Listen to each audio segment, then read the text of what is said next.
عطا ابن ابي رباح یو لوی تابعی تیر شوی دی او زمونږ د احادیثو کتابونو کې د ذکر راځي ډېر لوی سړی تیر شوی دی عطا ابن ابي رباح ډېر لوی سړی د شکل نه بل شانو لنډې و رنګه ډنګې ټیک نه وه ډېر عجیبه رنګه ډنګې وه یو شاګرد یو اپخپا ګوډو او دې د رنګه ډنګ هم ټیک نه وه او د سترګو نه هم داسې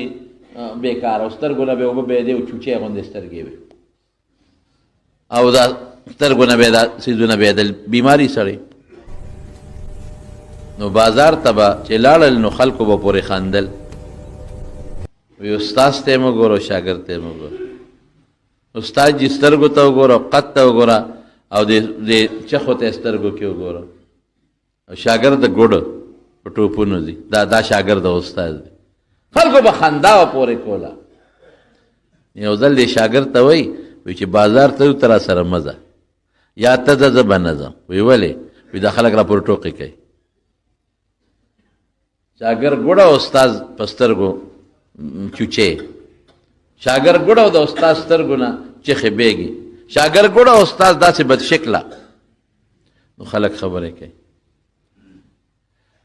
نا شاګرد ورته وایي کوي دی که نه وی زمونږ ګناه به کمیږي چې خلک خبرې کوي که نه زمونږ ګناه به کمیږي او د هغې ګناه به زیاتېږي نو عطا ابن ابي رباح خو لوی تابعي و هغې وی دې نه دا ښه نه ده چې د خلکو ګناه چې د خلکو اړو ګناه ونه شي ښه نه ده چې زمونږ پورې ټوقې مو نه شي او د خلکو ګناه مو نه شي یعنې شکل نه دومره بې ډوله چې په لاره خلکو خنداګانې به کولې لیکن زموږ حضرت امام ابو حنیفه رحمت الله علیه د په حق کې څه وایي ما رأيت خيرا من عطاء ابن ابي رباح ما د عطاء ابن ابي رباح نه بهترین شخصیت په دې خپلو سترګو بل نه دی لیدلی ولې د حدیثو لوی امام د فقه لوی امام باباجي زموږ خبره به کوله مفتی کفایت الله صاحب رحمت الله علیه مفتی هند کفایت المفتی چې کوم لیکلی دی لوی مفتی دارنګه بې ډوله لنډې هم او دارنګ هم ښایسته نه لیکن په علماو کې د هغه قدر مفتی اعظم هند یوازې د پاکستان نه د پاکستان او هندوستان په شریک لوی مفتی نو شکل ته به نه ګورې باطن ته به ګورې ځکه نبی کریم صلی الله علیه وسلم فرمایي ان الله لا ينظر الى صورکم تا شکل ته نه ګوري بلال شکل ښایسته نو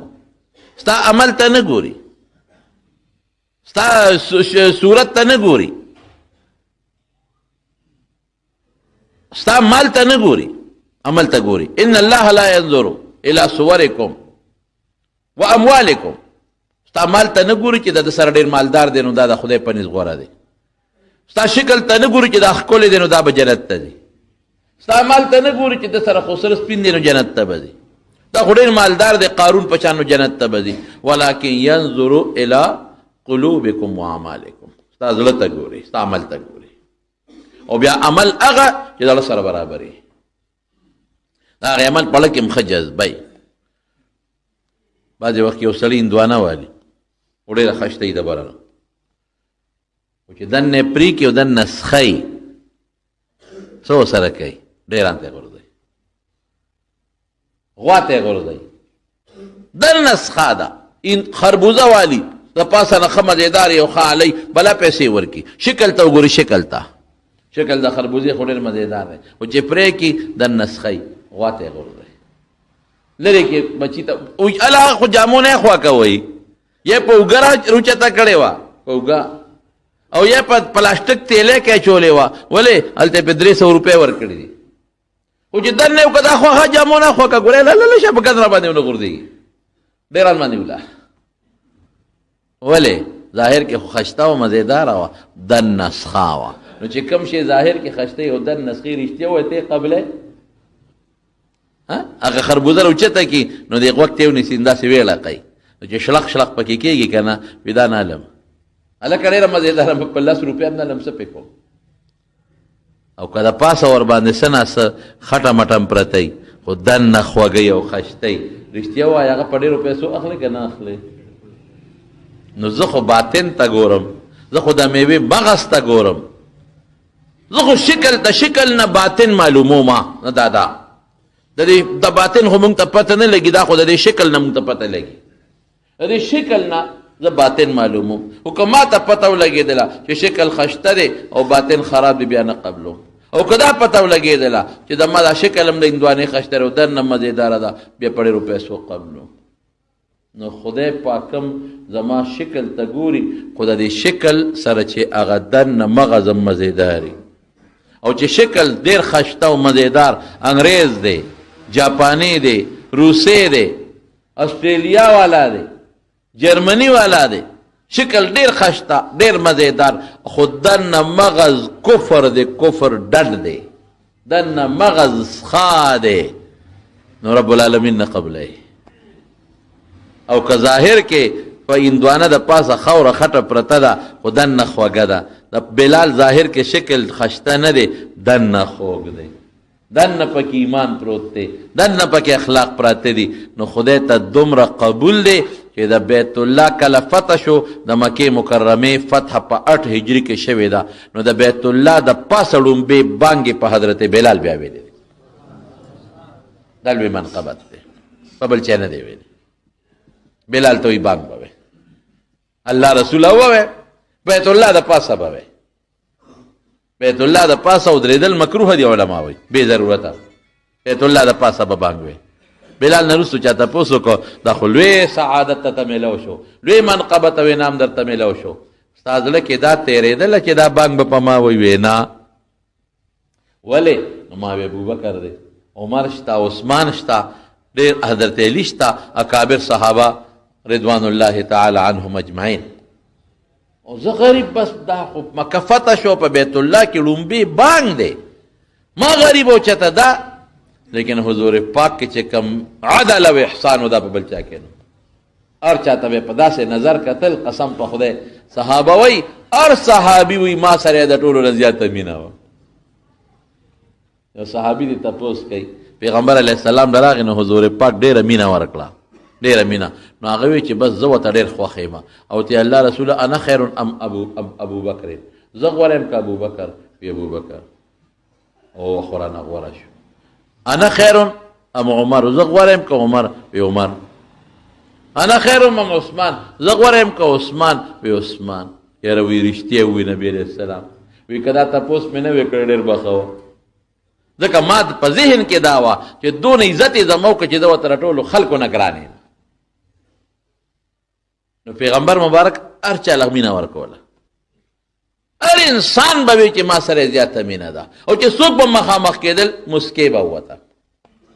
هر چا ته به مسکې شو هر چا سره ښکلې خوي خشته اخلاق ښکلې کردار او مینه کړې ده نو مؤذن خو بلال دی په مدینه منوره کې نو دا که زه دلته دا بانګ په بل چا ویمه نو الله به وایي چې هغه همیشه بانګونه هغه وي او دا دې بل چا له ورکړه نه دا به هم دی وایي نو ظاهر ډول ډال او شکل دا د خدای پاک پسندیده خوښ نه دی الی خوښ دی چې باطن ورسره همدقسې خشتی او چې باطن یې مزېدار او خشتی او ظاهر خرابي ظاهر نو دا د خدای بیا خوښ دی خو ګورې رومارونو دی کې مونږ لږ تېروځو ورېږه یو واقع درته وایم نو په هغې بیا تاسو پوه کړم په د ایران کې یو شاعر و بېدل بیا ورته وی ډېره بهترینه شعر و شاعریه وه او د نبي کریم صلی الله علیه وسلم ډېر صفتونه به یې کول شعر و شاعري ډېره مشهوره شوه هندوستان ته ورسېدله ځکه پخوا د شعر و شاعرۍ ډېر لوی رواج و اوس یې رواج نشته دونه پخوا ډېر لوی رواج و زمونږ په دې علاقه کې به هم خلکو مشاعرې ډېرې زیاتې کولې شاعران به په دې کلو کې وایي به رایوځای شو او شعر و شاعري به یې کوله کتابونه به اوس خلک د موبایل نه نوزګارېږي نو شعرونو ته بس وزګار شي د فیسبوک نه څوک نوزګارېږي فیسبوک نه ما ته مخکې چا راته وی اخبارونه څوک اوس نه الي یو سړي اخبار خرڅول نو ما ته ویل جي سودا مې کمزورې شوې ولې وی اخبار څوک نه الي مې په اخبار څوک څه کوي په فیسبوک وسره د بلستان کې دننه پروت او پردي تصویرونه ګوري کړه زمونږ بشیر جان سره څلور په جیب کې پراته دي خدای ته وګورم چې بشیر جان څلور جیبرې او څلور د موبایل ډکه دي نو موږ به نه ساتو نه ساده دي ما ته هم پته ده ساده ځکه چې کو کتې ورته نه شي دغه ستا مجبوري ده یعنې که نظر دې خو نو بیا به رسره هغه د تختې هومره غټ غټ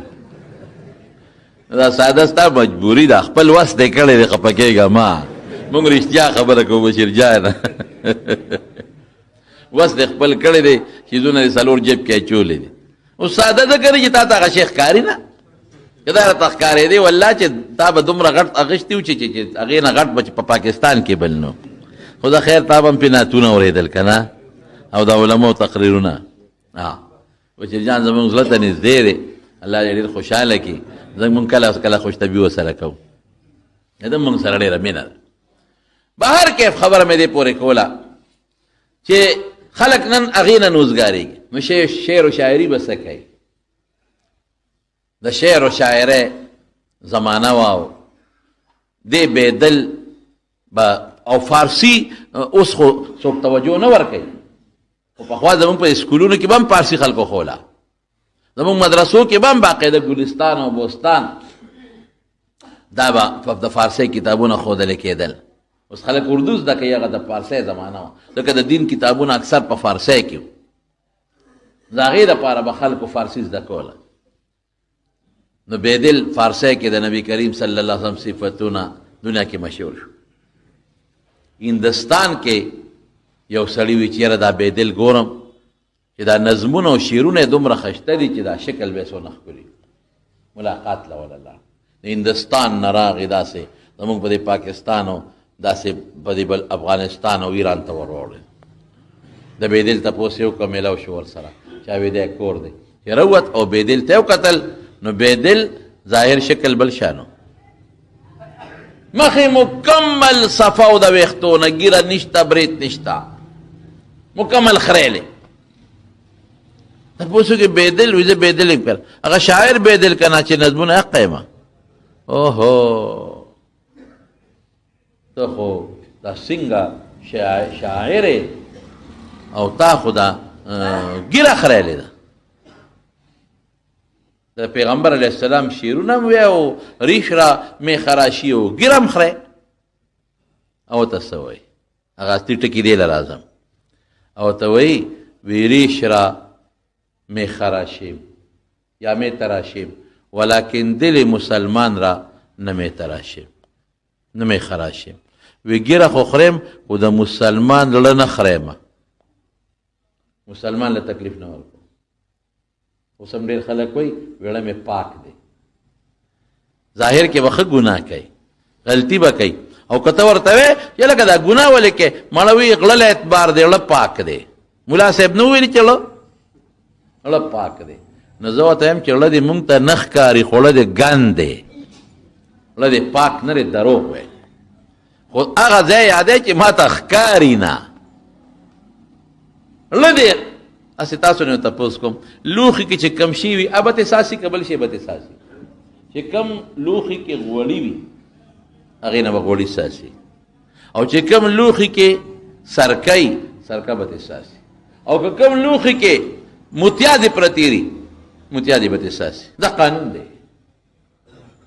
کل اناء یترشح بما فيه کم لوښي چې کم شی پروت دی ابته لاندې ساسي د غوړو د لوښي نه موتیا دې نه ساسي او د موتیازو د لوښي نه غوړي نه ساسي که دلته په څاروي باندې ډیران بار کړی دی ډیران او پټي ته وړي نو د هغې نه به ډیران لاندې غورځېږي او که د پاسه دې پې غنم بار کړي دي نو د هغې نه به ډیران نه غورځېږي غنم به ترې غورځېږي قانون داسې دی نو لکه دننه پاک دی د اړه مثال د دننه بوجی دی او دا خوله چې ده دا د هغې غسورې دی نو د دې اړه چې دننه صاف دی او ښه شی پکې پروت دی د دې خولې نه به ښه خبرې راوځي او چې له دننه ګندرې د خولې نه به ګند راوځي داسې نه شي کېدی چې د خولې نه دې ګند راوځي او له دې دننه پاک دی دا داسې فضول خبره ده لکه ګن پروت دی، لوښې ګنده دی نو ګن ته بارساسي، لوښې دننه خراب دی، خیرن دی، سقا دی، غل پکې پراته دي نو خولې سره ته غل روځي. او که دننه پکې قرآن او سنت پراتی، حدیث پروتی او قرآن پروتی، نو په دې ژبه به تلاوت راځي، په دې ژبه پیغمبر حدیث پر راځي، د ښه لوښي نه به ښه شی بیږي. نو بعض انسان په خولې ګن وی، عمل یې خرابي، سخی، او که ته ورته څه ووایې زړه مې پاک دی، دروغ ویله دی خیرن دی، دروغ ویله کې دی غل پراته دي، دروغ ویله زړه ګنده دی، ځکه په خولې ګن راځي. خو ما ته ځکه زړه زړه کې چې ما ته ستا زړه ښکاري نه، ما ته مخامخ شکل ښکاري. نو هغه ورته وایي چې ګیره خو خورېمه خو د مسلمان زړه نه خورېم. هغه هندوستاني ورته وایي غلط گفتی دل رسول الله لا می خراشي، دروغ دی وی د پیغمبر اړه خره، په دې د پیغمبر په اړه چاړه را لیکي. ته خو چاړه په مخ راکاږي، خدا چاړه ظاهر کې ستا په مخ ده او په حقیقت کې د چا پړده تېرېږي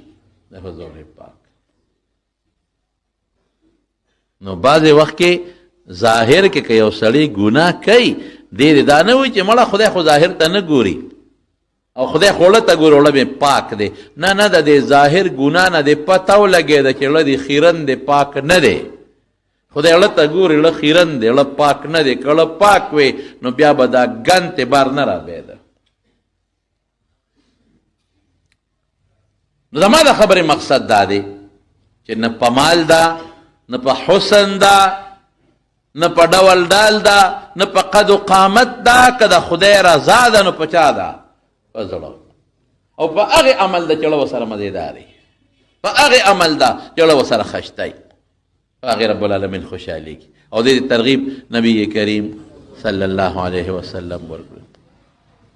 حضور پاک مبارک یو ځل په یو سفر کې یو ځای کې دمه کوله، دې کې یو صحابي پاسېده، ډېر زیات لاغر و ټپ ټیپو، داسې لکه د تیلې په شانتې نری خپې یې وې، لکه ما خو مبالغه وکړه خو ډېرې نری پنډه یې وې. نو عربو خو به اکثر لنګونه وال، پرتوګونه خو به یې کم و. نو دا صحابي چې دا کم نري پیري و، یو اونې ته ودرېد، د هغې نه یې سره شکوله. نو هوا ډېره تېزه وه، نو دې هوا به داسې لقو راړقو، دې هوا به داسې وړه راوړه. نو صحابه وخندل. نبی کریم صلی الله علیه وسلم او فرمایل مما تضحکون، څه پورې خاندې؟ صحابه ورته وی الله رسول من دقت ساقیه، د دې نرو پندو ته ګورو، دا بعد رقی رقی دې پورې خندا راغله. نبی کریم صلی الله علیه وسلم او فرمایل لهما اسقل فی المیزان من احد، زما قسم د خدای په ذات چې دا نری پنډې د خدای په نیز د احد د غر نم درنې دي. قیامت پرس په تله کې دا نری پنډې د احد د غر نم درنې دي. دې ته مه ګوره چې دا نری ایمان پکې پروت دی، دې ته مه ګوره چې دا وړي دي. دې کې یو جذبه پرته ده، دې کې یو مینه پرته ده، دې کې د الله قدر پروت دی، دې کې د رسول قدر پروت دی، دې کې دین پروت دی، دې کې شریعت پروت دی، دې کې د پیغمبر اتباع پرته ده. ظاهر ته مه ګوره. یو صحابي نبی کریم صلی الله علیه وسلم ته راغی، خو دې نه مخکې راته یو زه دا راته بیا راته یو بل ټکي ویل. او هغه مشهور واقعه ده حضرت سعد اسود رضی الله تعالی عنه. د دې سره یو حصه اسد الغابه کې شته دی. نبی علیہ السلام ته کېناست او ډېر غریب فقیر و، ځکه د غریب یو لنګ و، بس د دې کمیس په ځای چې بنده کم صادر وي هغه هم نو. او کتابونه لیکي، د سعد نوم ډېر نومونه دي، کتابونه لیکي چې ظاهر کې تورم و دانې وې پې، مخ یې هم داسې خشتن و ښکلې نو، شونډې م غټې غټې وې، پوزه یې بل شانتې وه، خو الله پیدا کړي. نبی کریم صلی الله علیه وسلم ته چې کېناست په جړا شو، او د جړا دوران کې فریاد کوي د الله رسوله ما به جنت ځان ته پرېږدي، ما به د جنت حورې ځان ته پرېږدي، ما به الله قبول کړي ځان ته به مې پرېږدي. سعد ولې څه چلو شو؟ الله رسوله ما نه خو دلته خلک نفرت کوي، ډوډۍ را سره یو ځای څوک نه خوري، ناسته را سره یو ځای څوک نه کوي، لاس څوک یو نه را کوي، چې کوم جام باندې اوبه وڅکم په هغې څوک اوبه نه څکي. ما نه خلک دلته نفرت کوي. زړه مې دا ګیله راله چې الله دا شکل خو تا را کړی دی او دنیا مخلوق ما سره نه کینی، نفرت کوي، نو کیدای شي قیامت پر ورځ خدای پاک هم رانه نفرت ونه کړي. جنت حورې مو وایي چې دا مونږ نه دی پکار، جنت هم وایي چې دا مه رالیږه، دا خو بل شان شکل دی، او خدای مو وایي چې لرې کوه دا اور ته وغورځوئ. نبی علیہ السلام خو په صحابو خفه کېده، وی ساده وی زما د پاغه ذات قسم چې د ما د ما ساده هغه په لاس کې ده، که تا زما او د الله تابعداري وکړه نو خدای به دې قبول کړي جنت او د جنت حورې، او که زما او د الله تابعداري دې ونه کړه جنت دې ځان ته نه پرېږدي، جنت حورې دې نه پرېږدي او خدای به دې پرېږدي.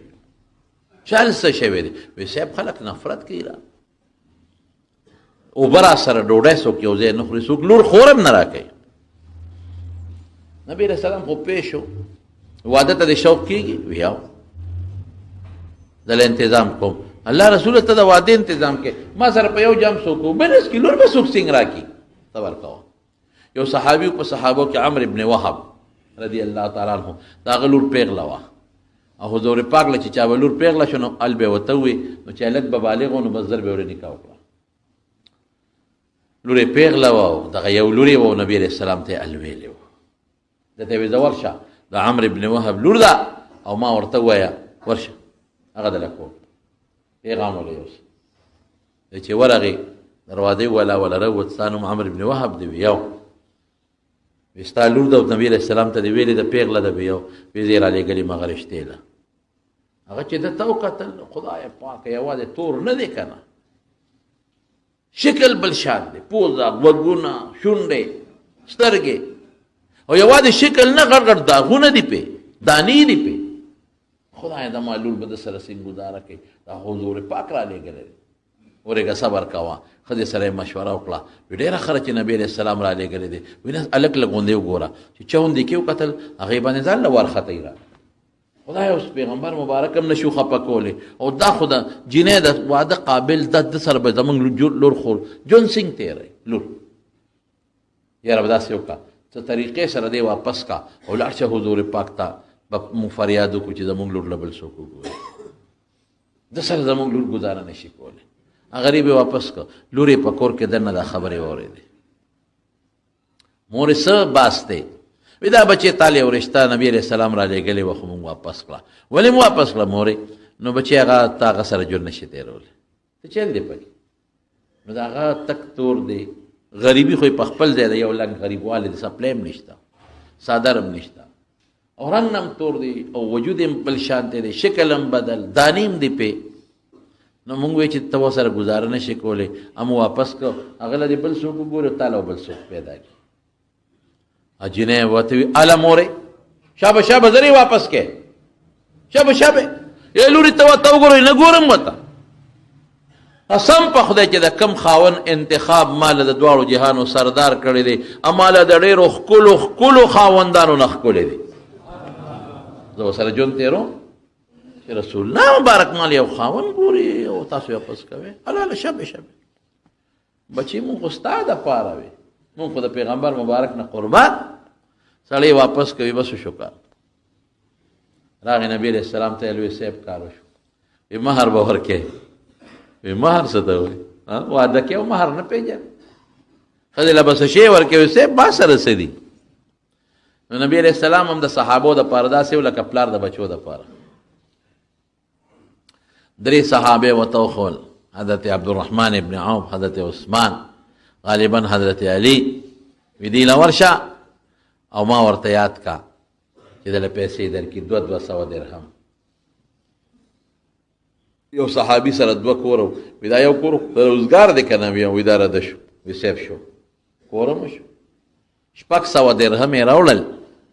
ورته حضور پاک وي دا 200 د پلو پورې وتړه، دا یې د ښځې مهر شو. او دا 400 باندې لاړ شه، ځان لم جوړه جامې والا، ښځې لم والا، او دا کور چې کم سامان مامان یې غم والا چې واده د لو. غریب خوشحاله شو، 200 درهم یې جدا کړل، پلو پورې وتړل، دا مې د ښځې مهر، او زم چې په 400 د واده سامان والم، او کور لرګي مرګي او لوښې موښې والم. چې وخت دکان ته او بازار ته لاړ نو یو اواز یې واورېد، یو منادي دی اواز کوي، خدای مو بخا حضور پاک پلان کې علاقې ته جهاد لاله، که چا سره سامان جنگ خپلی ځکه بیت المال کې نشته او د نبی علیہ السلام سره تلل غواړي نو تیار دي شي. چې دا واورېدل لږ یو پوټې غلی شو، ساه نیولې شو، خدای تاسو شو. سړي بیا آواز وکړ، ډمامه ډنګېږي، خدای مو بخه حضور پاک جهاد لاله پلان کې علاقې ته. خو که چا سره د جنگ سامان خپلنی نه دي او که خپلی نو د پیغمبر ملګرتیا دی وکړي. بس راکوس شو، چې درېم آواز یې واورېده نو بس فیصله یې بدله کړه. نبی علیہ السلام به د تورو په منځ کې د دشمن کافرو په منځ کې او ساعت به ښځې سره پروت دی، لاړ دکان نه کوز شو، ځان له اس واغېست په پیسو او توره یې واغېسته او یو نقاب روبن یې راواغېسته او په هغې یې دا مخ وتړ او صرف سترګې یې ښکاره کړې، باقي ځان پټ او پاسې په واړو له پونده یې ورکړه د جهاد میدان ته ورورسېد. او اتفاق ته ګوره داسې وخت کې ورسېد چې جنگ شروع دی، د خو ځان له مخ تړلی، صرف سترګې یې ښکاري او تور او اسو سره دی، او جذبې سره جنګېږي. د دنیا کافران یې مردار کړل، داسې پرې یې وغورځولې او صحابه حیران دي چې دا سړی څوک دی. یو د یو نه تپوس کي بند دا څوک دی، بل د بل نه تپوس کي څوک یې نه پېژني. هغې به دا ګمان وکړو چې دا چېرته نو مسلم دی، نوی مسلمان دی، او اوس راغلی جنګ کوي.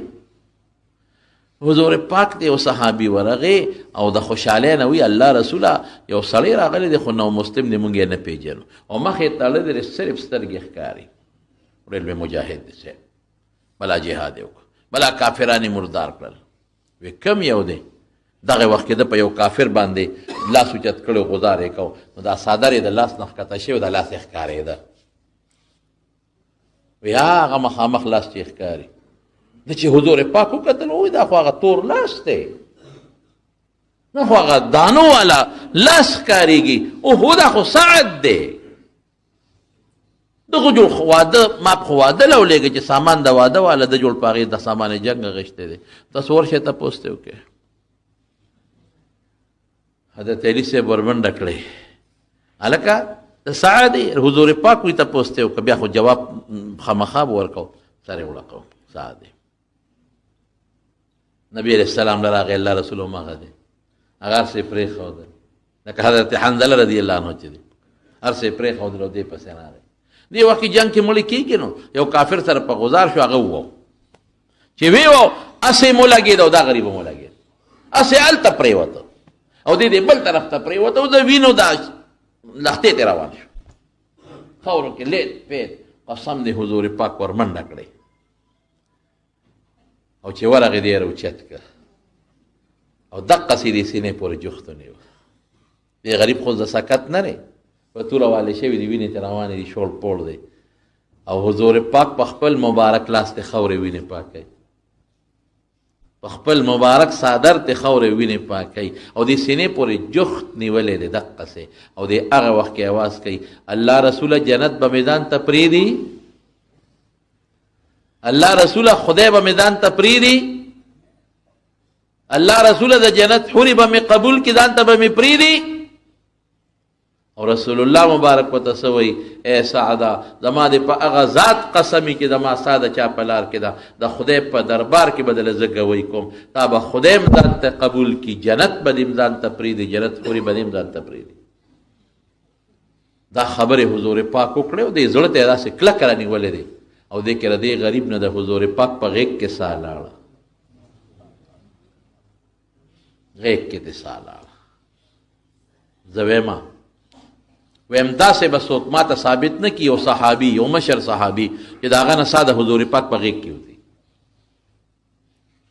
د خپلو بچو د یو نوسي سایې ته غېږ کې وتې ده د حضرت زینب د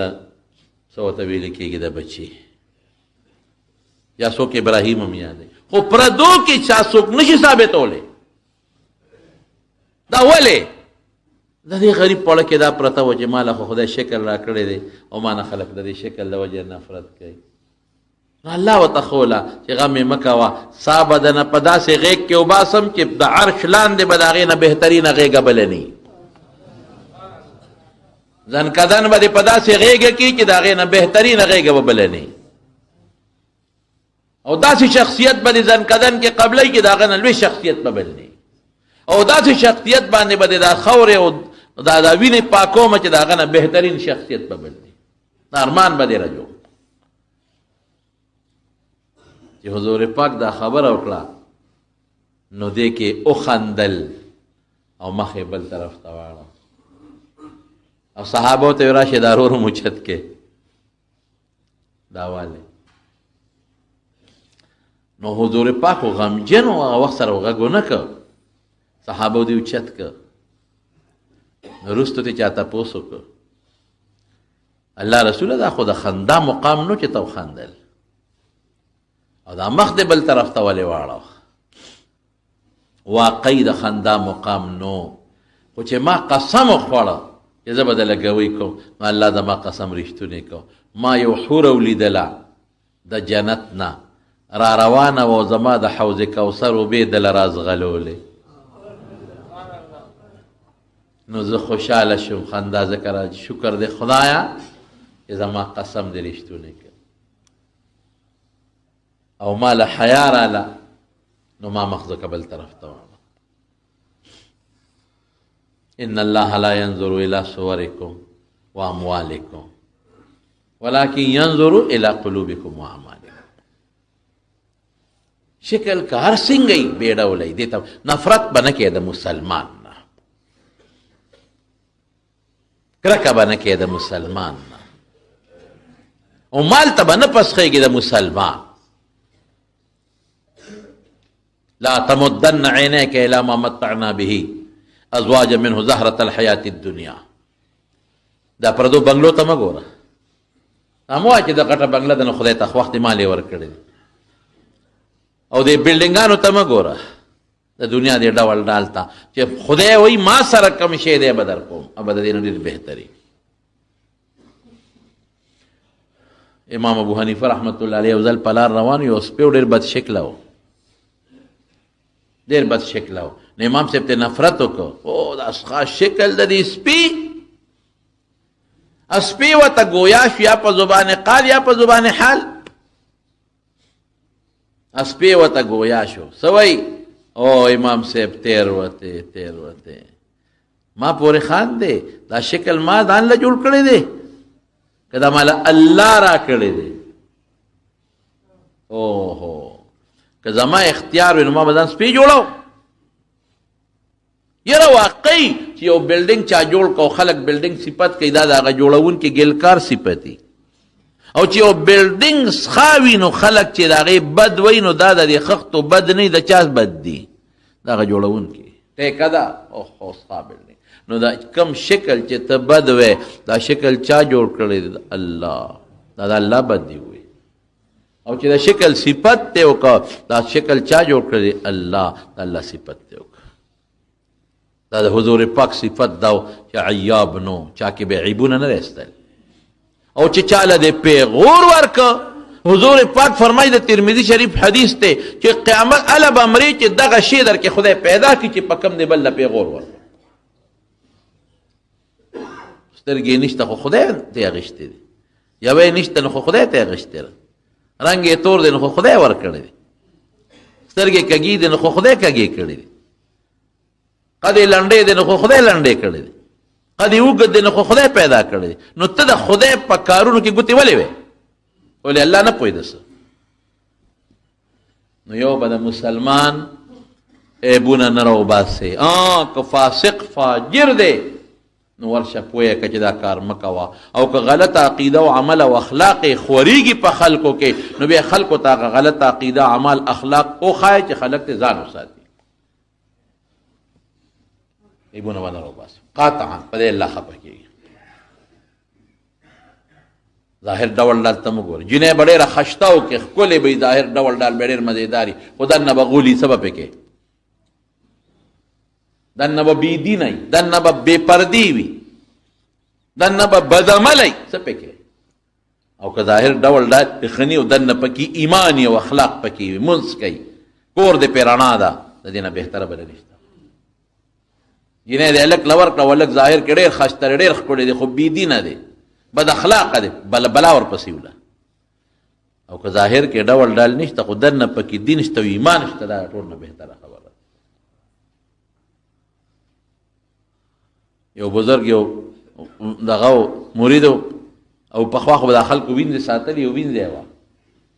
دې بزرګ چې د مرید ته وکتل، یو ورځ یې دې وینځې ته وکتل، وینځه ډېره ښکلې وه، ډېره خشته وه.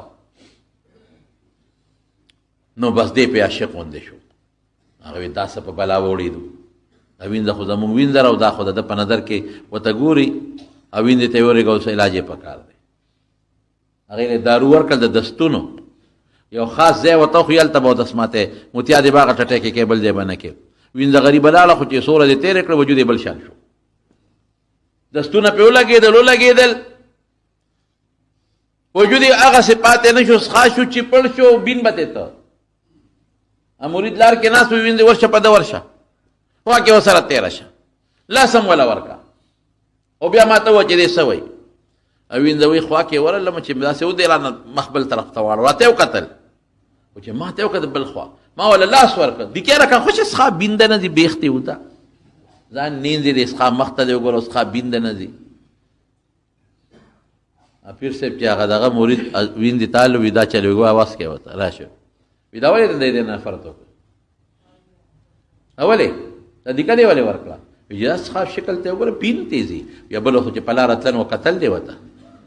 نظر دې ترې ناړو، وي هغه بل شان وه. زما هغه په بل نظر مې کتې وه، خشته وه، ښکلې وه، وي همغه شی دی که وي داسې کار دی. ته لږ غوندې ورشه ټټۍ ته، د دې هغه اودس ماته یې ورته هغه ورشه، لږ غوندې وګوره څه دي چې لاړ پوده یې پټه کړه، هغې چې کوم دستونه کړي وو هغې نه یې پوده پټه، وایي پوده ولې پټه یې؟ وایي دا خو جیګن دی، وایي نه ستا عشق په دغه شي و، ته په دې عاشق وې چې دی په ګېډه کې پروت و، نو دې مینه ورسره کوله، چې دا تې ووته نو دیکې یې ورکې. عشق دې د دې نه دی، عشق دې د دغه ګن دی. واقعي زما وروڼو مونږه ظاهر حضرت او ګورې بعضې وخت کې دا حسن د مصیبت ذریعه مو ګرځي. د یوسف علیه السلام څونه حسن و، که دا حسن یې نه وي کوي ته به غورځېدلی، د دې حسن د وجې ورسره د مور او پلار مینه ډېره وه، نو وروڼو ځکه کوي ته وغورځېد. او که دا حسن یې نه وي جیل کې به و، د هغه حسن د وجې نه د زلیخې په دام کې ګرفتار شو، جیل ته لاړ. نو حسن په دنیا کې هم ګورې د مصیبت ذریعه ګرځي. اول نمبر چې خلک د قبرونو نه پاسي، چاته به خپل عملنامه په ښي لاس کې میلو شي، او چاته به خپل عملنامه په ګس لاس کې میلو شي، او چاته به د شاره طرف نه راځي. الله دې موږ له په ښي لاس کې راکړي. د چا سر به لاندې خپې به یې پورته وي، الله د چا به سپېمو کې زنځیر واچي، پړ مخې به یې راکاږي، څوک به د سپو په شکل او څوک به د خنزیرانو په شکل. د هغې نه پس به څه کېږي؟ د هغې نه پس به د هر پیغمبر حوض دی. زمونږ د ښکلي پیغمبر د حوض نوم کوثر دی، کوثر. نبی کریم صلی الله علیه وسلم امت ته وایي، صحابو ته وایي زه به په حوض کوثر ستاسو انتظار کوم. او حوض کوثر څومره دی؟ حضور پاک وایي خپل امت له به له دې نه اوبه ورکوم، او اوبې د شاتو نه خوږې دي، د پیو نه سپینې دي، او د واورې نه یخې دي، او چې چام د اوبو څکلې ابدالابد پورې به تږي نه شي. دا به زه ورکوم دا اوبه. او چې په هغې په غاړه کوم لوښي پراته دي چې خلک پکې اوبه څکي، هغه د اسمان د ستورو نه هم ډېر. د حوض کوثر د اوبو نه پس بیا به حساب کتاب به شروع شي، ډېر ګران دی، تله به ولګي. رب العالمین به په خپله د دې نګراني کوي. جبریل علیه السلام به ولاړی، اسرائیل علیہ السلام به ولاړ کرام الکاتبین فرشته چې چا زمونږ نیکی او بدی لیکلې ده دا به ټولې ولاړې وي آدم علیہ السلام به ټولو بچو ته ولاړې الله به ورته آواز کوي یا آدم هم پاسه نو پا بس هغه سخته ورځ ده شابه بچو سره د حساب کوم راشه ودرېږه او چې د کم پیغمبر او مستر حساب کتاب کېږي هغه پیغمبر به هم ولاړې حضور پاک وی ډېره سخته ورځ ده عائشہ بی بی تپوس کوي د نبی علیہ السلام نه د الله رسوله کم ځای به دې ګورم ځکه هغه ورځ باندې به تا پسې زه ګرځم زه به تا کم ځای ګورم وایي عایشې دریو ځایونو کې به زه یم دې نه به نه خطا کېږم دلته مې ګوره یو چې زما او مس سره حساب کتاب کېږي تلې سره به ولاړې سخته ورځ ده او دویم حوض کوثر په غاړه مې او دریم به کم ځای مه چې کله امت زما په پل سویرات په پل تیریږي نو هلته به ورته ولاړې نو خدای دې موږ د حضور پاک صحیح امتیان کې ګوري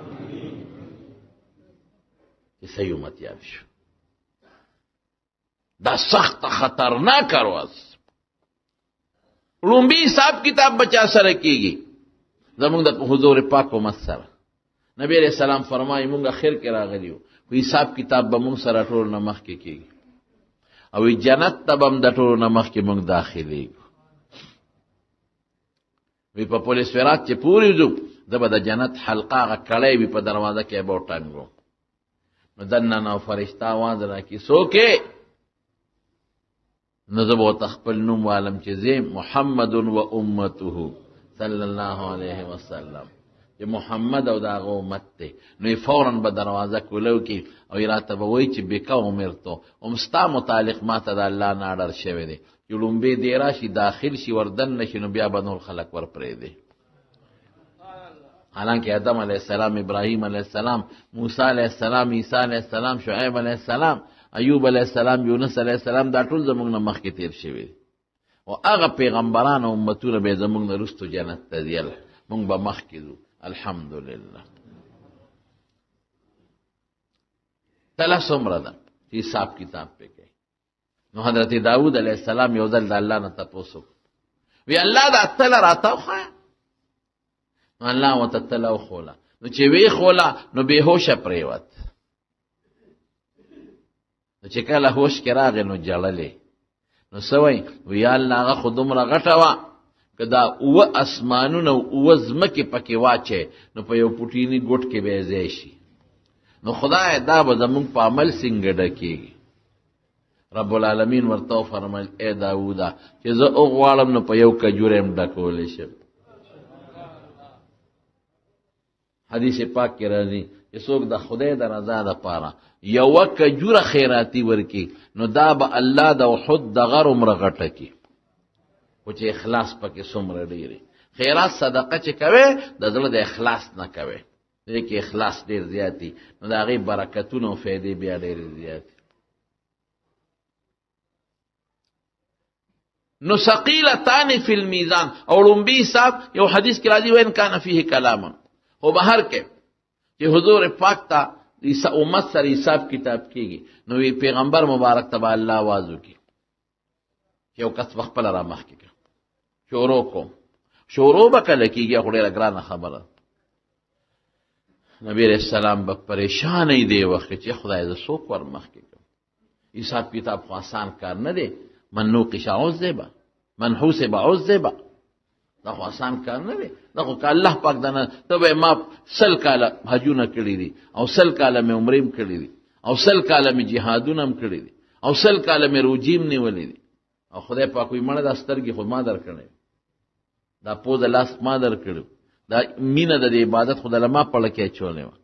دا په خپو روح خو ما پیدا کړی وي که شل ګوټ لون لیمنې مې جوړ کړو تاسو کولی شو نو ته به خدای څه جواب ورکړي نو بهر کیفو لومبي وي یو کس را مخکې کړ نبی اسلام به پریشان او حضور پاک فرمایي ویخي طرف ته و ما سره حضرت ابوبکر ولاړ او ګس طرف ته حضرت عمر رضی الله تعالی عنهما دا دواړه د پیغمبر وزیران دي په دنیا کې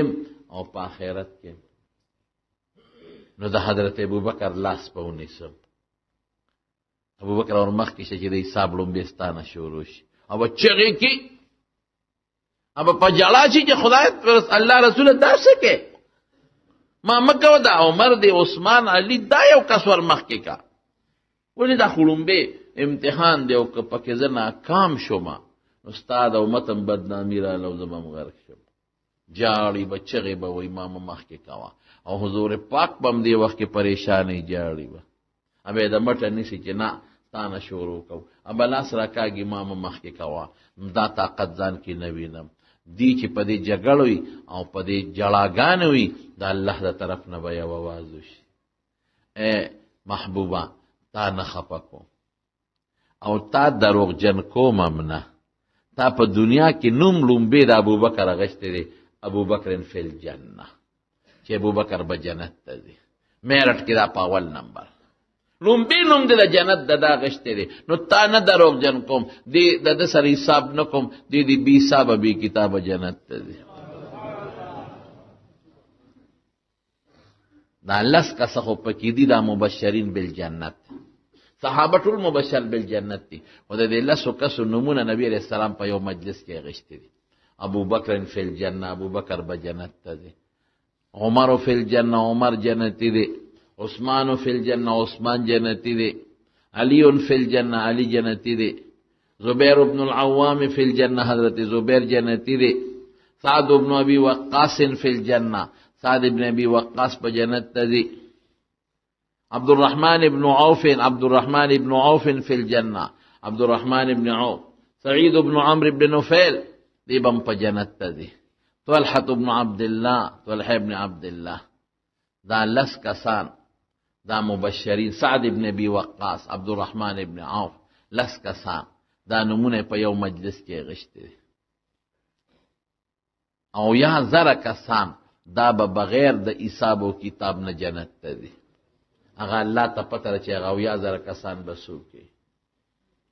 بیا به عام حساب کتاب شروع شي. نو شروع کېدل خو به ګراني خو چې کله شروع شي د دنیا د شپږو ګنټو په اندازه به ټولو سره حساب کتاب وشي.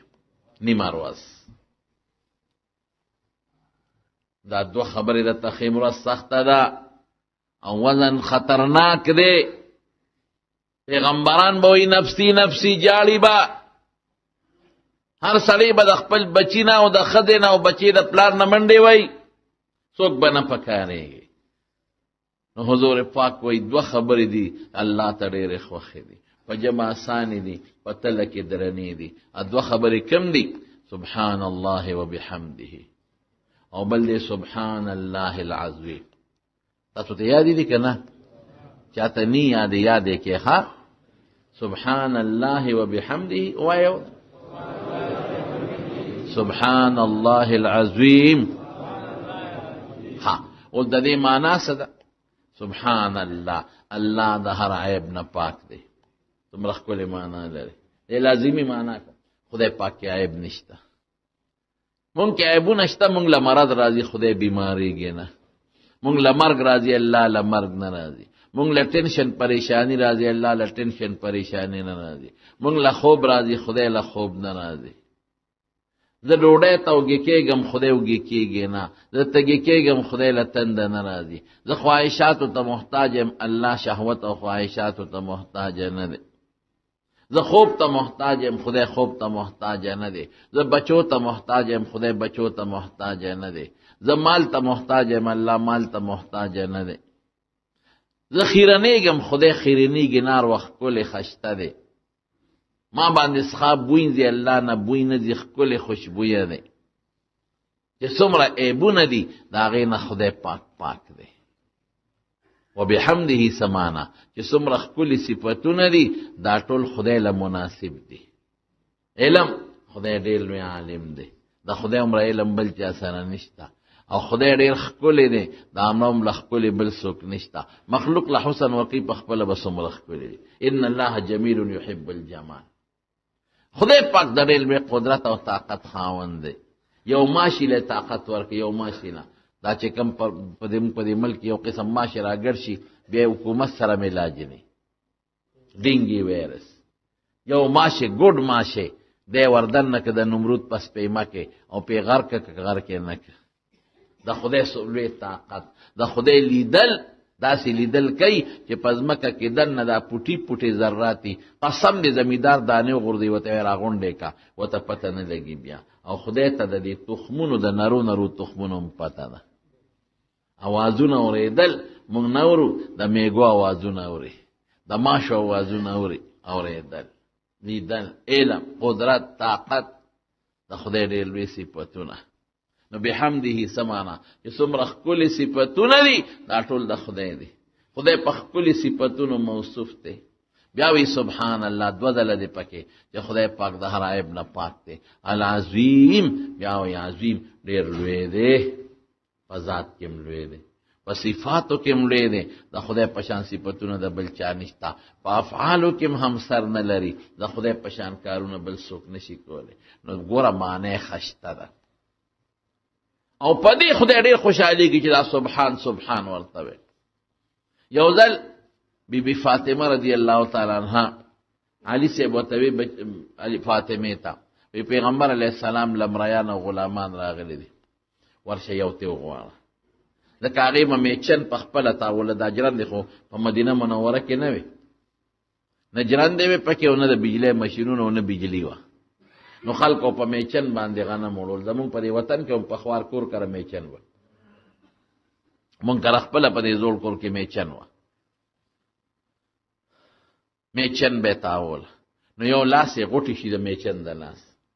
او مرنم کشره ونی اسبینه وه نو په او بل دا چې استخ غیام به چوله او یو سرمن و پاغي به استک دروازه غیا چوله او ما خام به هغه سرمن او سندلا نو علي سے به حضور او به فاطمه او پیود کېدل نو ورشه یو مرید لدر نو تاسو سره بل ګلاسو کی دا میچن به سره تاوي دی است بدل غیا چي او یوازې اس غیا خو نه هغه غوجل او سټي غرزول خاصنه دا سپي بم کوي بی فاطمه وی چې ورلم حضور پاک کور کې نو عائشی بی ته مې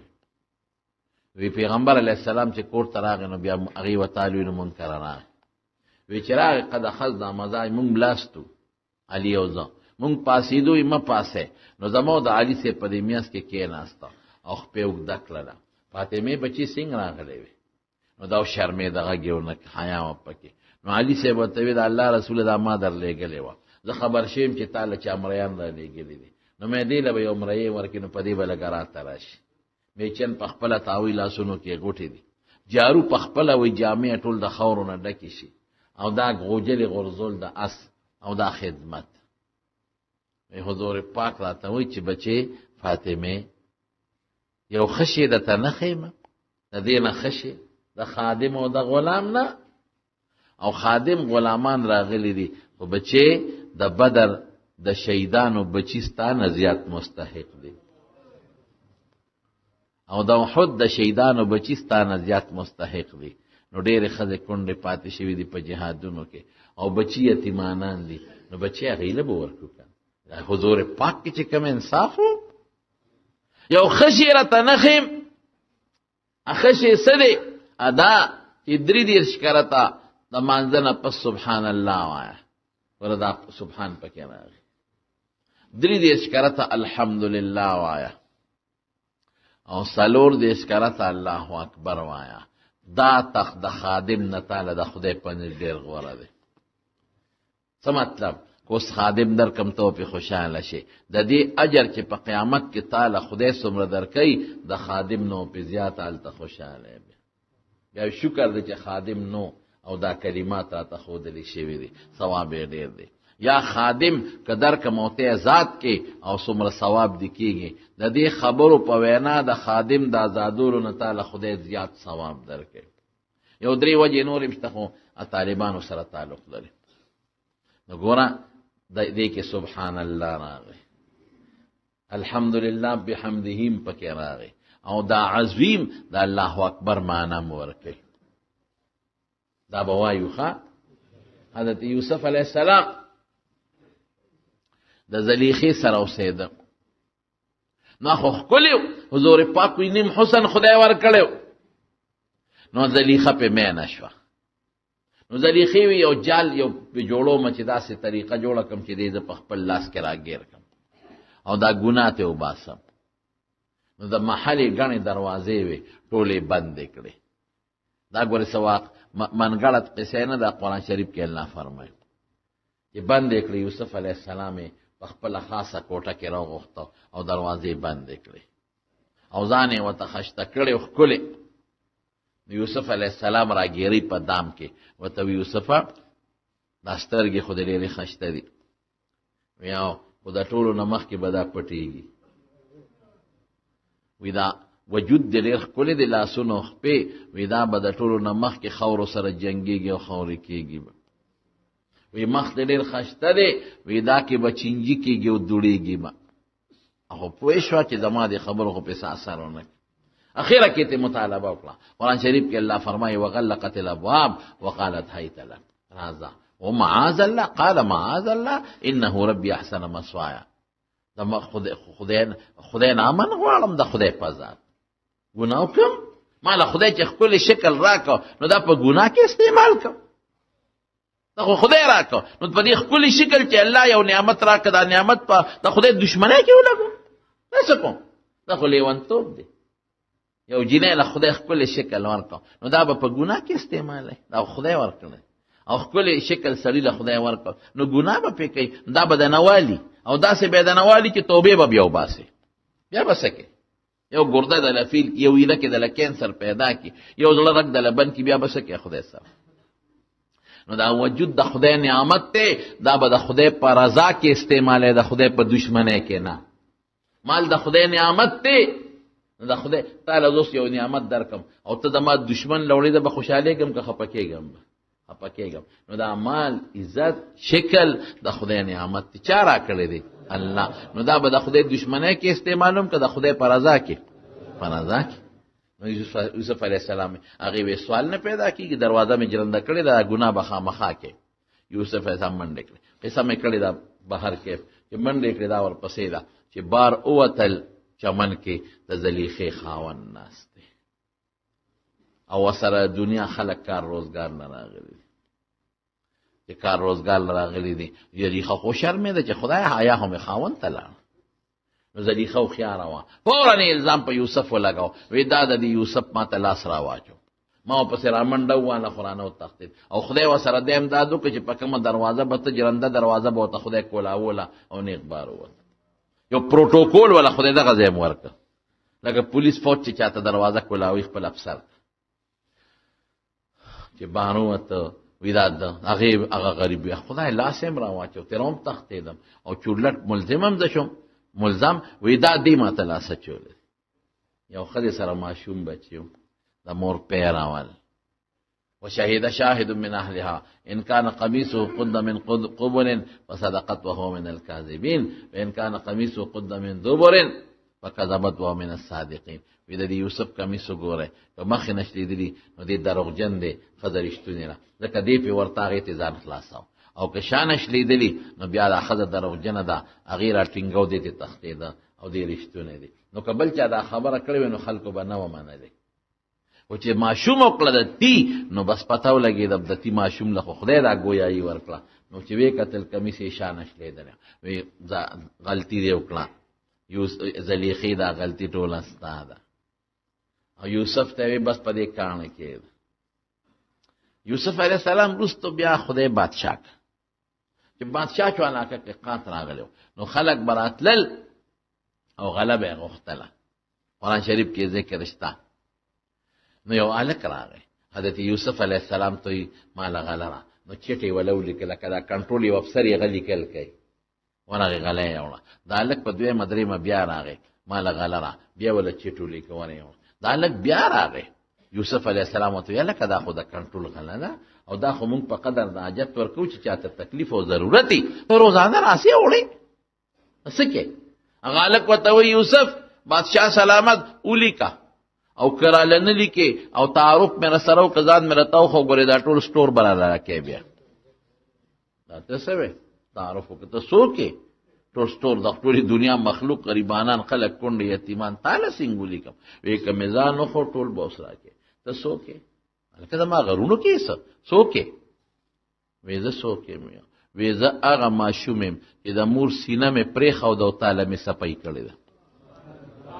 هغه ماشوم وم هغه وخت ماشوم وم غټ شوی هغه دونه ښه مې د سره کړي دي وایه اوس یوسف علیه السلام قلم ور وغورځو وی ځان له ولیکه چې څومره غله لیکي الله فورا جبريل علیه السلام راولېږه وی دا خو دې غلطي وکړه که دې ځان پسې دا ټول ستورو لیکي دا غریبانان به څه کوي دا دې څه وکړل وی الله زما صفایي به پیش کړې ده که ده دا چل نه وی کړی دی ماشوم نو بیا خو زما طبعي به شوې وه ځکه کوم انسان چې بل ته د دین دعوت ورکوي او د هغه په جامه داغ راشي د هغه خبره څوک نه مني بیا دغه پیغمبر هم دا خو غټ داغ و خلکو به وایي ښه مونږ ته یو څه ویل ته کې بل څه دا خو به زما طبعي راغلی وه ده زما صفی کړې ده ځکه مې قلم ورکړ رب العالمین او فرمایل ای یوسفه چې کوم سړی زما صفی بیانوي نو قیامت پر ورځ به قلم ورنکم چې کوم جنت ته خوښي ځان پسې لیکه سبحان الله دا خدای صفی ده دا سمانا سبحان الله خدای یهودیان وی عزیر د زوی دی مونږ وایو نه ستا زوی نشته عیسایان وی عیسی د زوی دی مونږ وایو ستا زوی نشته د مکې مشرکان دی وی فرشتې د خدای لونه دي مونږ وایو د خدای نه زوی تاجسته او نه لونه تاجسته پوهېږې په خبره دا به وایې ښه څنګه سبحان الله وبحمده سبحان الله العظیم خدای معنا باندې پوه شوې سبحان الله خدای دا عیب نه پاک دی وبحمده څومره ښکلي صفتونه ټول خدای کې شته بیا وی سبحان الله الله دا عیب نه پاک دی العظیم خدای ډېر لوی دی نو په معنی ځان پې کې که پې نه شوې خپل جومات کې د امام صاحب نه معنی زده کې معنی سره چې وایې نو فایده به ډېرې دا یوه دویم هر فرض مانځه هر مونځ پسې چې سنت کلو کې 3 کرته سبحان الله 3 کرته الحمدلله او 4 کرته الله اکبر وای بکر ان شاء الله او چې کله ود کېږي دا به وای دا ود کېږي نو ګوره هر مانځه پسې سل شو نو 5 منځونو پسې سو شو 500 او چې د شپې ود کېږي سل هغه شو شو 600 نو په لاسو کې چې ضرب ورکې سوتې جوړ شي 600 نو د 600 ګناهونو کار خو دې پدې وشو 600 ګناه خدای سره لاړه او 600 نیکي د خدای لیکي نو نور به د خدای نه څه غواړو او دا د پیغمبر مبارک وینا ده نو دغه به سلسل 3 شوای ارمانځه پسې او ماسختن به یو ځل وای او دا سبحان الله وبحمده سبحان الله العظیم دا په شواروس کې به 200 کرته وای وای به ان شاء الله او لکه درود شریف په سره وای ځکه درود شریف کې برکات ډیر زیات دي او سره وای دا د حضور پاک د خلی خبره وا ابو هريره ته کړي وا ابو هريره خپل شاګرد تا هغه خپل تا مونږ ته د خپل استادانو په زیره رسیدله او ما تاسو ته وکړه ورون زمونږ په ترمذی شریف کې یو باب تیر شو یره ډیر بدل خپه شو دا بابو طریقت النبی صلی الله علیه وسلم چې پیغمبر علیه السلام نه رستو سپاتیو چې هغه وارثانو تقسیم کړل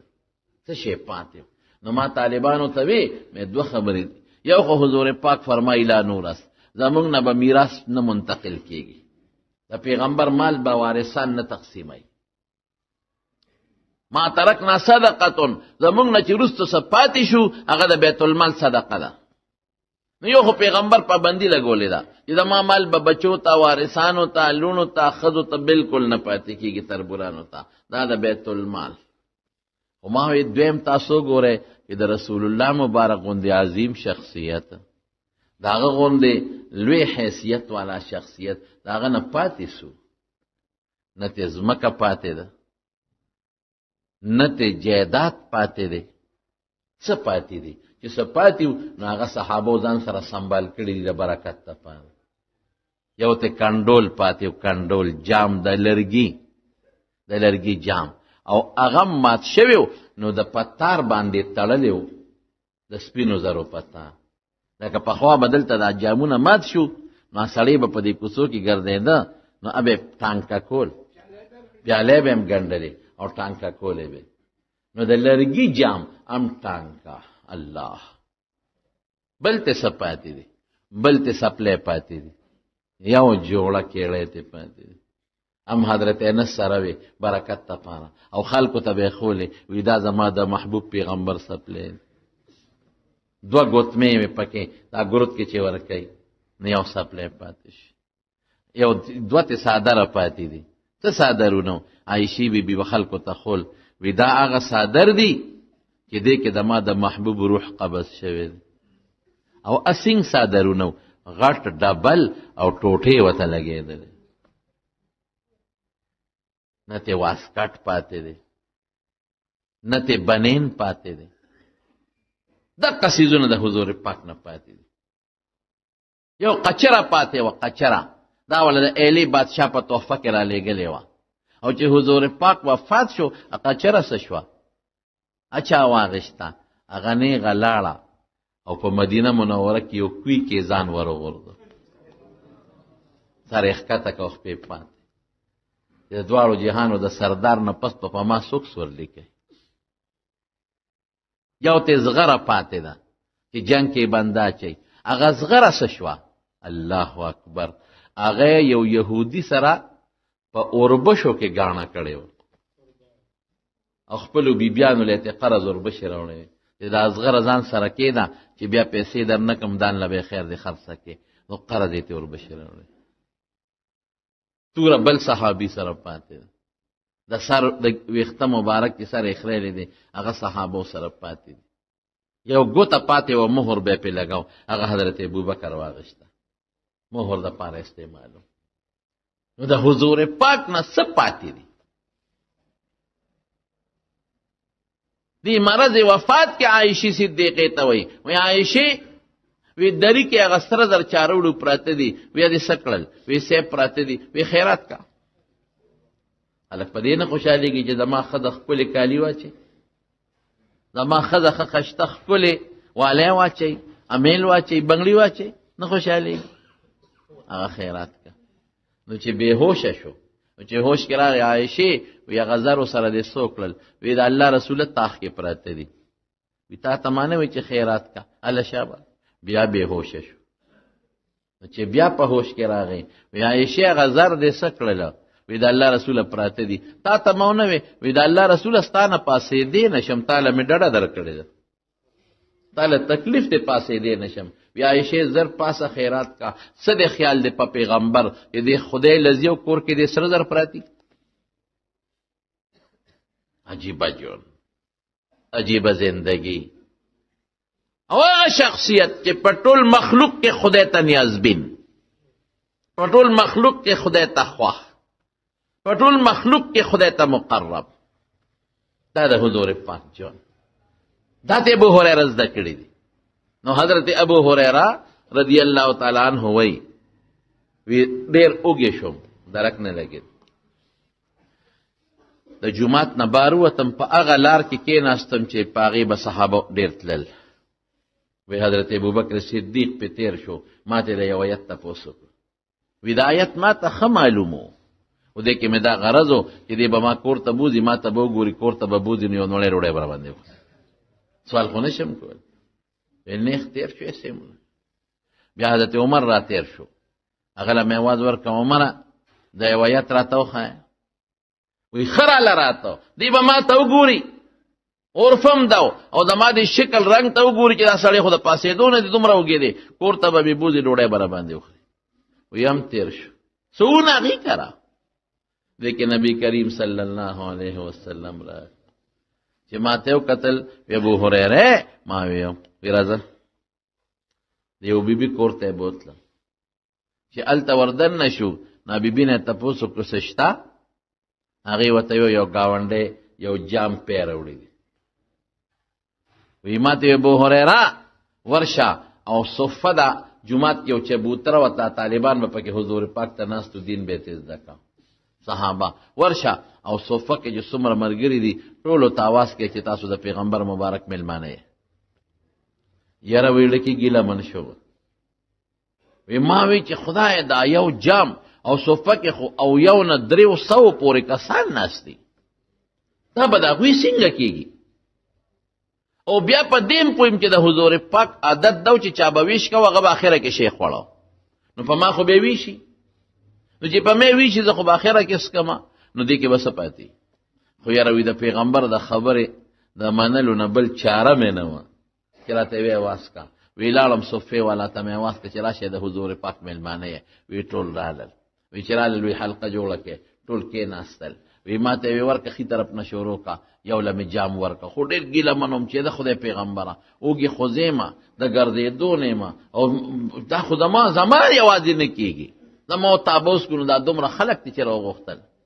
وی ښي طرف والا شروع کړه او وی ویسکل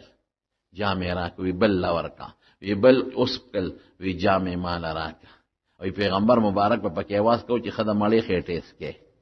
مې که دا خبره د مړې خېټې خو ابو هريره غرق دی هغه ته کم ځای پاتې کېږي یو له مې ورکو یو له ټول پې ماړه شو جام کې قصې پې پاتې کېږي وی ما ته وی ارینی ما ته وښایه وی جام ورکړې حضور پاک دی لاس کې داسې ونیوه وی ما ته ابو هريره یو زه پاتې م یو ته پاتې دا خو ماړه شو انت اسکا وی ما اسکل وی چې مې اسکل وی اشرب نور اسکا وی نور مې مسکل وی اشرب نور مسکا وی نور مې مسکل وی بیا وی چې اشرب نور اسکا وی مې والله لا اجد له مسلکا قسم په خدای که ځای شته چې پکې ورواړو یو رګ نشته ټوله خېټه ډکه شوه وی ښه مال یې راکه وی وله مې ورکړل باقي پې رسول الله مبارک اسکل او هغه پې موړ شو خلاص یې کړل دا د ابو هریره جون د زندګي ټول عمر د حضور پاک سره خوا کې تیر کړی دی او زموږ د علما لیکي وی هغه شاګردي او تکثیر الملازمه وی هغه شاګرد چې استاد سره خوا کې ناستی او ډېر وخت تیری دا د دین په باب کې مضبوط شاګرد دی دا پراویانو کې مضبوط راوی دی هغه اوس د طالبانو خبرې دغه درته نه کوم دا مضبوط شاګرد نو دا ابو هریره مضبوط شاګرد نو ما د حضور پاک خوا نه د پرېښې ښه مهاجر و انصارو به د خپلو پټو مالونو خدمت کو وی زما سو په یو نوړی چې به ګزاره کېده پیغمبر نه نیم جدا شوی نو ما هغه څه یاد کړي دي زده کړي دي چې مهاجر انصارو هغه نه دي زده کړي یوه دویمه یو ځل ما پیغمبر علیه السلام ته شکایت وکړو چې د الله رسوله زما تا نه خبرې اورم کله مې یېرېږي وی صادر خور کا وی چې صادر مې خور کا نو حضور پاک دوا ووی او په زما په صادر کې چوپ کړه وی ما ته ځان پورې ومږه وی هغه صادر مې ځان پورې ومږه وی زما قسم په خدای که د هغې نه پس مې یو ټکې مې یېر شوي چې سمې د پیغمبر مبارک نه اورېدل نو یادېدل به مې زموږ نه خو خبر یېرېږي نو حافظه مضبوطه ده او د پیغمبر د خوا نه جدا شوی هم نه دی نو ځکه یې دومره ډېر احادیث دا د حضور پاک نه زده کړل او امت ته ورسول او خلکو به یې قدر هم کو عزت به هم کو او احترام به یې کو عبدالرحمن یې نوم اختلاف پکې شته علما لیکي او د پلار نوم یې سخر و سخر او په جاهلیت کې نوم عبدالشمس و نو پیغمبر علیه السلام ولا نوم بدل کا نو عبدالرحمن نوم یې ولا کېښود او ابو هریره ورته ولې وای ابو هریره معنا پیشونګړی والا نو دې په خپله وای وی د ما یو پیشو وه هغې سره وی مینه کوله وی د شپې به مې اونه کې کېنوله او د ورځې به را سره وه دې لستوڼي کې به مې ورکړې وه نو پیغمبر علیه السلام راته ویل لکه ته خو پیشونګړی والی ابو هریره نو دا لفظ د پیغمبر مبارک د خولې و نو دا مې خوښ شو نو خلکو ته به ما ته ابو هریره وایه یو ځل حضور پاک حضرت علی صاحب کره لاړ بی بی فاطمه کره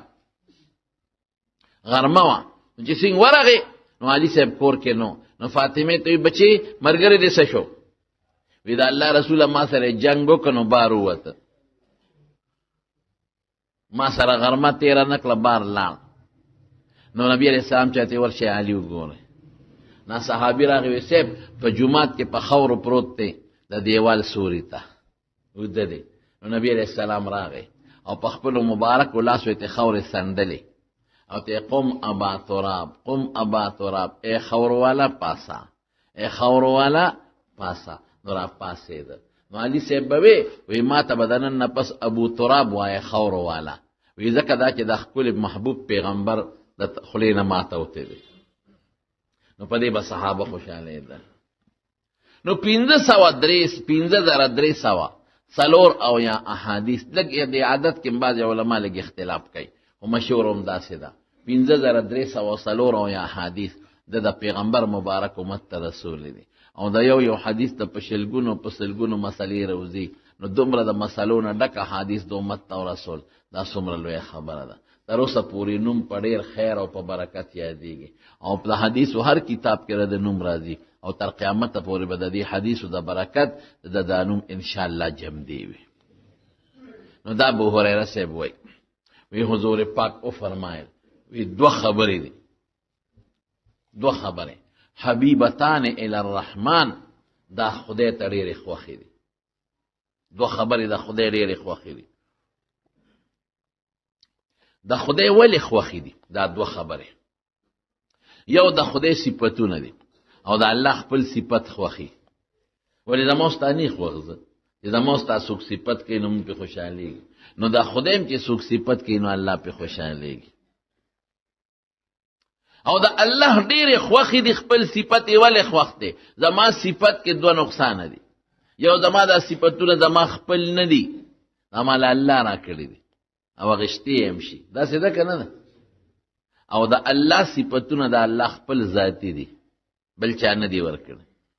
دویم زما صفاتونه دا مستقل او دایمي نه دي یو سړی یو وخت خپل وی چې بوډا شي هغه حسن ختم شي یو جنې وی خپل وی چې بوډا شي نو حسن ختم شي یو سړی عالمي او دی غریب دماغي توازن خراب شي یا بوډا شي ارسته ير شي یو سړی مالداري مال تلار شي یو سړی عزتمني او بی عزت شي زمونږ صفاتونه یو وخت کې به زمونږی او یو وخت کې بني او په مرګ کې خو ختم او د خدای پاک صفاتونه د خدای نه ختميږي نه خدای له مرګ راځي د خدای علم چې اولنا د او څنګه اوسمغه سي دي د خدای قدرت د الله لیدل د الله اوریدل د کې کمی زیاتې نه راځي او نه ته دا ختميږي او الله په خپل صفاتونو خوشاليږي په اسمانونو کې خدای فرشتي پیدا کړي هغه فرشتي لګیاري د الله عبادت کوي څوک په قیام دي دقه سي ولاړ دي او خدای یاد دی او عبادت یې سره د خدای صفاتونه څوک په قوم دي څوک په سجده پرتی دي او د الله صفاتونه کوي او ستړي کیږي نه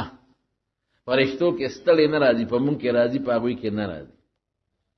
بای سړی په عمل ستړي کیږي بعد نه ستړي کیږي لکه زه به تاسو یو مثال درکم مونږ چې د سترګې رپاو په دې څوک ستړي شي دي نه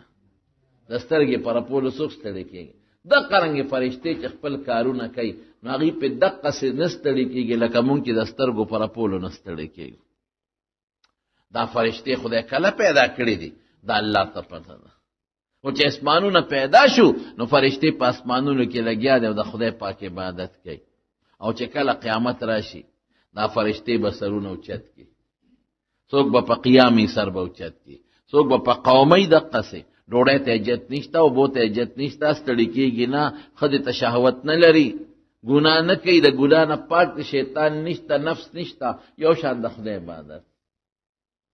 چې څوک په قیام دی بم سر اوچت کی او چې څوک په قومه دی هغه بم سر اوچت کی که څوک په جلسه دی به اوچت شي او که څوک په سجده دی سر به اوچت کی او سبا وای دا څومره اربونه کاله یو شان عبادت به وکي وی سبحانك پاکی د تعالی رته د هر عیب نه پاکه ربنا یا ربنا ای زمون ربا ما عبدناک حق عبادتک خدایا ستاد شان سره چې کوم عبادت مناسب وګورې غم دل نه دی کړی او موږ څنګه زمون سه عبادت ته ټول ټکو ستر عبادت ټول ګډ وډ د چانه لکه پرې دا د چانه خکر پرې څوک پمیان ماته په منځونو کې خپل سوچونه فکرونه مونږ ټول د سوچونو فکرونو نه ډک زکات ټول په مخمروت او حج ټول دریاکاره عمره دریاکارو او ذکرونه ټول دریاکارو نه ډک او په دې کې مونږ وایو بس مونږ خو جنت پته کړ او اخیری جنت فردوس کې خو بس زمونږ ځان له محل جوړ کړی کې خو بل چاړو ځای نشته اخو زمونږ دی الله دې زمونږ خپل عبادت نصیب کړي نو خدای پاک په خپلو صفتونو خوشحالیږي. نو چې په صفت خوشحالیږي نو چې دا دوه خبرې د خدای صفتونه څوک کوي نو دی خوښ دی. حبیبتان الی الرحمن، رحمان لفظ دلته راغی، رحمان ته خوښې دي. دا نه وایي چې حبیبتان الی الله، نه الی الرحمن. الله دې کې اشارت دیته دی چې په دې دوه خبرو دا دومره لوی ثواب ورکوم، دا ګورې صرف زما د رحم سره تعلق لري. که په حساب کتاب چې ډېر لږه دغه کېږي، معمولي غوندې اجر یې کېږي. دا ده چې دومره لوی اجر ورکوم او دومره لوی ثوابونه ورکوم، د دې دا صرف زما رحمت دی. ګورې زما رحم. ها ستاړه کې به اوس دا تېرېږي چې دا دوه خبرې دي او خدای ته ډېرې زیاتې خوښې دي، ډېرې زیاتې خوښې دي د خدای پاک. نو دا خو به ما ستړي کړي، ځکه چې د خدای خوښې دي نو په دې به ډېر وخت لګي، دا به د شپې هم لګیم او د ورځې به هم لګیم. نه الله وی ګورې ډېرې درنې نه دي، خفیفتان علی اللسان، په ژبه ډېرې اسانې دي. خو زما رحم دی چې ثواب په ډېر ورکوم، نور په ژبه انتهایي اسانې دي، تکلیف تله نه درکوي. دا ترغیب شو. دا دویم ترغیب شو، د خدای خوښې دي ووایه. په ژبه ډېرې زیاتې اسانې دي، ګورې ژبه یې پرې نه ستړې کېږي، ووایه. او نور طالبانو خبرې دي چې پکې مبني نشته او غیر منصرف او هغه طالبانو خبرې دي کې نه کوم، موږ په دستاربندۍ کې بیا کوو. او بیا څه وایي؟ بیا وایي چې یاره دومره په ژبه سپکې دي او ژبه باندې درنې نه دي او ویلې اسان دي، نو د دې به اجر هم بیا کمی. ټیک ده، د خدای خو به خوښې وي خو ثواب به کمی، اجر به کمی. نو په فوراً پیغمبر مبارک وایي ثقیلتان فی المیزان، په تله کې ډېرې زیاتې درنې دي. ګورې دا بل ترغیب شو. درې ترغیب یې دله درکړل. یو دا چې د خدای خوښې دي ووایه، دویم دا چې ژبه پرې نه ستړې کېږي، په ژبه اسانې دي، ګورې ویې وایه. او دریمه خبره څه ده؟ ثقیلتان فی المیزان، په تله کې ډېرې زیاتې درنې دي. نو خامخا ووایه وزندارې دي په تله کې. د قیامت پر ورځ تله شته او په هغې به وزن کېږي. او تله به کوم ځای پرته وي؟